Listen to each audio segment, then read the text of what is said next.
जम्मू कश्मीर के राजौरी में सुरक्षा बलों ने उरी जैसी आतंकी साजिश को नाकाम किया है। मुठभेड़ में 2 दहशतगर्दों को मौत के घाट उतारा गया, जबकि फायरिंग के दौरान 4 जवान शहीद हुए। राजौरी में फिदायीन हमले के बाद घाटी में सुरक्षा और ज्यादा कड़ी कर दी गई है। एलओसी पर भी सुरक्षा और चौकसी बढ़ा दी गई है। वहीं बड़गाम में एनकाउंटर के बाद भारी मात्रा में हथियार, गोला बारूद बरामद किया गया है। देश में आतंकी और आतंकी नेटवर्क के खिलाफ जारी ऑपरेशन से जुड़ी खबरें देखिए आतंक टॉप 9 में।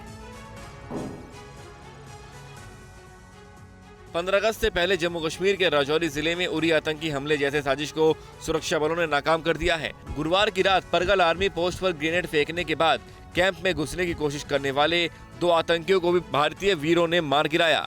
इस दौरान आतंकियों के साथ हुई मुठभेड़ में सेना के 4 जवान शहीद हुए हैं, जबकि 1 जवान घायल बताया जा रहा है। इलाके में आतंकवादियों की मौजूदगी की आशंका को देखते हुए कैंप के आसपास सर्च ऑपरेशन जारी है। राजौरी में शहीद होने वाले जवानों में सूबेदार Rajendra Prasad, rifleman Manoj Kumar, rifleman Laxman D, rifleman Nishant Malik शामिल हैं। राजौरी के एसएसपी मोहम्मद असलम के मुताबिक मारे गए आतंकियों का संबंध पाकिस्तान से हो सकता है। वही आतंकी खतरे को देखते हुए जम्मू कश्मीर में सुरक्षा बलों का काउंटर टेररिस्ट ऑपरेशन लगातार जारी है। सेना 2 दिनों में 2 अलग अलग ऑपरेशन में कुल 5 आतंकियों का सफाया कर चुकी है। राजौरी में फिदायीन हमला सुरक्षा और खुफिया एजेंसियों की नाकामी माना जा रहा है। बताया जा रहा है कि 1 महीने पहले इनपुट मिला था कि पीर पंजाल में 2 आतंकी छुपे हुए हैं। बावजूद इसके इन 2 आतंकियों का पता नहीं लगाया जा सका। इसी का फायदा आतंकियों ने उठाया और स्वतंत्रता दिवस से पहले आतंकियों ने फिदायीन हमला कर दहशत फैलाने की कोशिश की। राजौरी की घटना के बाद जम्मू कश्मीर के कई इलाकों में सुरक्षा टाइट कर दी गई है।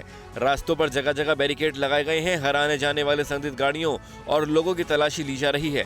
सुरक्षा एजेंसियों को इनपुट मिला है कि आतंकी इस तरह के और भी हमले कर सकते हैं, जिसे देखते हुए एलओसी से सटे इलाकों में भी अलर्ट जारी किया गया है। गश्त भी बढ़ा दी गई है। राजौरी में शहीद हुए देश के लाडलों के सम्मान में पूरा देश की आंखें नम हैं, जबकि शहीदों के घर और गांवों में सन्नाटा पसरा है।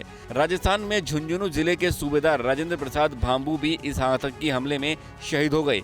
48 साल के राजेंद्र प्रसाद पिछले महीने ही गांव से अपनी ड्यूटी पर लौटे थे। छुट्टी के दौरान ही उन्होंने अपनी बड़ी बेटी की सगाई की थी और शादी के लिए गाँव आने की तैयारी थी, लेकिन अब उनके शहीद होने की सूचना आ गई, जिसके बाद से ही गाँव का माहौल गमगीन है। जम्मू कश्मीर के बड़गांव में हुए एनकाउंटर के बाद सेना ने मुठभेड़ वाली जगह से भारी मात्रा में हथियार और गोला बारूद बरामद किया है, जिसमें 2 AK सीरीज की राइफल्स और 2 पिस्टल भी शामिल हैं। इस एनकाउंटर में लश्कर-ए-तैयबा के 3 आतंकवादी मारे गए हैं, जिसमें राहुल भट्ट और अमरीन भट्ट का हत्यारा लश्कर कमांडर लतीफ राथर भी शामिल था। उत्तर प्रदेश के आजमगढ़ में ISIS के संदिग्ध आतंकी सबाउद्दीन आजमी की गिरफ्तारी के बाद खुफिया एजेंसियों ने सूबे में हाई अलर्ट जारी कर दिया है। तिरंगा यात्रा समेत दूसरे आयोजनों की सुरक्षा को लेकर पुख्ता इंतजाम करने के निर्देश दिए गए हैं।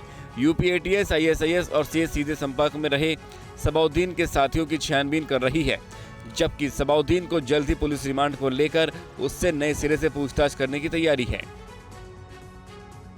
असम पुलिस ने तिनसुकिया शहर में एक कबाड़ गोदाम से भारी मात्रा में खाली कारतूस और जिंदा गोला बारूद मिलने से हड़कंप मच गया।